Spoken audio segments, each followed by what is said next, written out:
வணக்கம் நண்பர்களே. நம்ம எல்லாருக்கும் இராமாயணம் இதிகாச கதை நல்லாவே தெரியும். ஆனா வால்மீகி முனிவர் ஏன் இந்த இதிகாசத்தை எழுதினார்னு தெரியுமா? அதைத்தான் நாம இந்த வீடியோல பார்க்க போறோம். வீடியோவை கடைசி வரைக்கும் ஸ்கிப் பண்ணாம பாருங்க.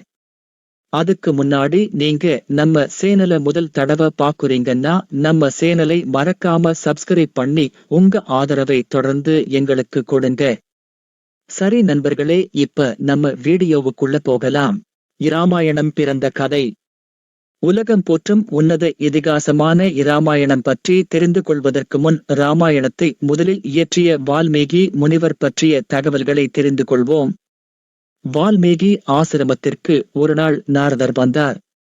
அவருக்கு உபசாரங்கள் செய்து வரவேற்ற பிறகு வால்மீகி முனிவர் அவரை நோக்கி, நாரதரே, இந்த யுகத்தில் 32 கல்யாண குணங்களும் பொருந்திய நேர்மையான, சத்தியம் தவறாத, வீர தீர பராக்கிரமசாலியான புருஷன் யாராவது இருக்கிறானா என்று கேட்டார். அதற்கு நாரதர் ராமபிரானுடைய வரலாற்றை முழுவதுமாக வால்மீகிக்கு எடுத்துரைத்தார். நாரதர் இறுதியில் விடை